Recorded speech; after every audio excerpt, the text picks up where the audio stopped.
Shalom, brothers and sisters. Finally, let's get around to looking at Turkey.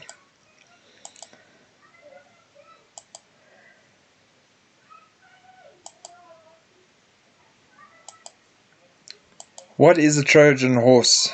If you look at the story of the Battle of Troy, Trojan horse refers to a wooden horse said to have been used by the Greeks during the Trojan War to enter the city of Troy and win. After a fruitless 10-year siege, the Greeks, at the behest of Odysseus, constructed a huge wooden horse and hid a select force of men inside, including Odysseus himself.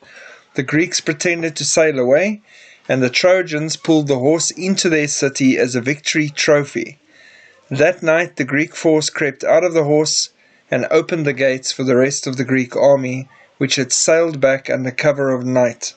The Greeks entered and destroyed the city of Troy, ending the war. Trojan horse has come to mean any trick or stratagem that causes a target to invite a foe into a securely protected bastion or place. In the beginning, Turkey was a center point for the explosion of Christianity into the world in the 1st century. You only have to look at the New Testament to start seeing Turkey pretty much everywhere. The church was born on Pentecost in Jerusalem, but thrived in Turkey. The Apostle Paul was born in Tarsus in Turkey, and much of his evangelistic ministry was in Turkey. The Apostle Peter wrote his epistle to the many churches in Turkey. The 7 churches John wrote to in Revelations are all in Turkey. Geography today. The position of Turkey is uniquely positioned, straddling the east and the west. She's bordered by 8 countries: the Black Sea, Russia and the Caucasus to the north, Syria, Iraq and the Mediterranean Sea to the south, the Aegean Sea and Europe to the west, Iran and the Caspian Sea to the east. It's also due north of Jerusalem and Israel. Prophetically, we know that she gets attacked in the end from the north. Turkey and NATO. Turkey has been a part of NATO since 1952, has its 2nd largest army, and is the host of the Allied Land Command headquarters. This might seem strange to anyone who knows Bible prophecy. Ezekiel 38 predicts in the last days Iran and Turkey are significant members of an Islamic Caliphate coalition that is allied with Russia, and together they move against Israel due to their hatred. Turkey is now positioned ideologically and politically to fulfill its end times prophetic role. The alliance between the nations mentioned in the Bible is in play right now, with the leaders meeting regularly over the last few months and cooperating and trading with each other. Tensions rising. There is an increased tension and upset within NATO with Turkey as a member. Turkey fiercely resisted the inclusion of Sweden and Finland when they applied to join. All NATO countries need to agree so Turkey could make demands and draw the process out. Many voices within NATO are calling for a divorce with Turkey as differences have become considerable and unbridgeable. I'm not the only one seeing this Trojan horse. Many in NATO are seeing this Trojan horse.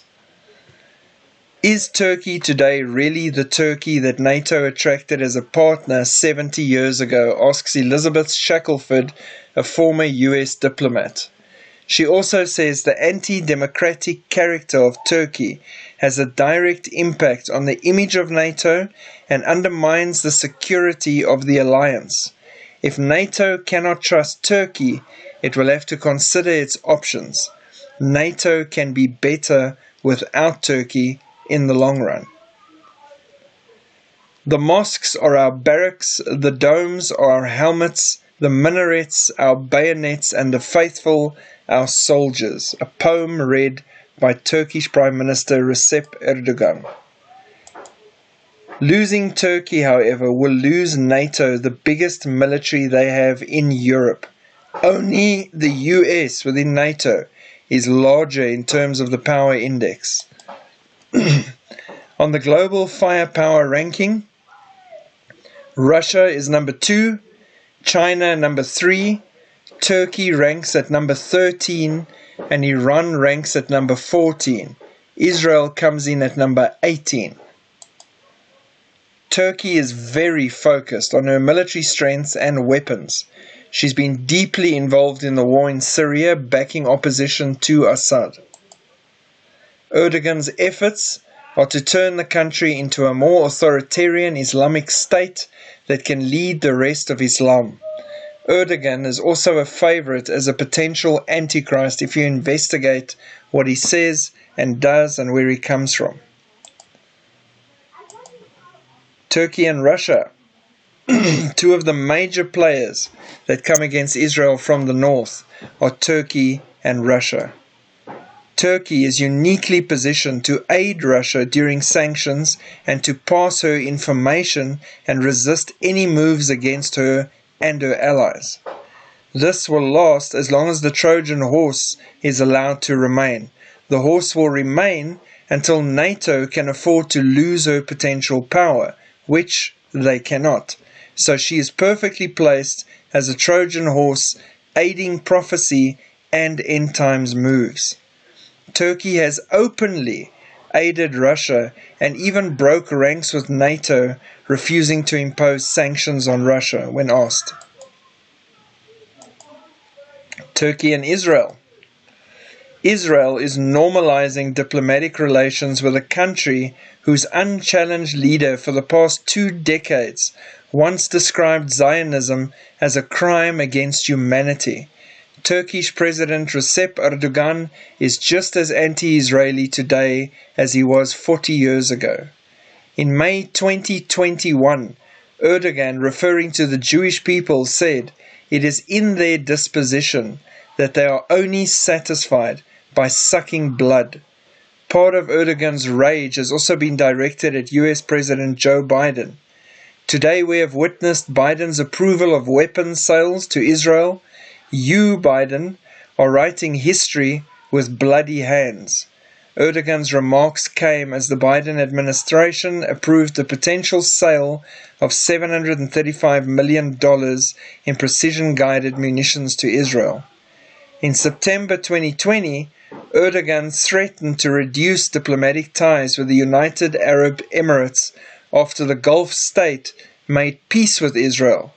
Erdogan accused the UAE of betraying the Palestinian cause. And it's hypocritical because at the same time they had relations with Israel. Turkey has always been outspoken against Israel and not tried to hide her intentions until recently, when she met with Israeli leaders in supposed cooperation, and now has even sent a warship to dock in Israel as a sign of friendliness. After a 4-year hostile chill in relations, it's thawed gradually in recent months, and the former allies have agreed to restore full diplomatic relations, exchanging ambassadors. Erdogan has also recently met with Lapid to discuss gas cooperation, in which Turkey offers to assist in moving the gas from Israel's Karish gas fields to Europe. They're also talking about multiple projects that they can work on together. Now, some people say the reason Turkey's rushing into this now with the current weak leadership of Israel is because they don't want to be seen making a deal with Netanyahu when he comes back into power, because that will be too much an affront in their faces. The Gog Magog alliance. Turkey represents Magog, Gomer, Tubal, Meshech, and Togarma. And the 3 major players that are meeting all the time: Iran, Turkey, Russia. These are 3 that are tied closely, knit perfectly for what the Lord has spoken of so many thousands of years ago and said is going to happen in the end times. It's unfolding in front of our eyes and we see it happening. And again, coming back to this whole story is in the Bible. This is all prophetic. This is all going to happen. Russia's not going to get wiped out in Ukraine or anywhere else. Russia's got a purpose to fulfill in prophecy and an example that will be made of her and her allies by God. I hope this gives you a better example of how Turkey is acting as a Trojan horse and showing a fake face. If you look at how happy he looks here and how he's holding hands with his two best friends, and in the pictures of Biden and in the pictures with Lapid, it looks like he's holding something disgusting when he's holding their hands, that he needs to go sanitize directly afterwards. Here it's a different person, because birds of a feather. God bless. Keep watching. Shalom.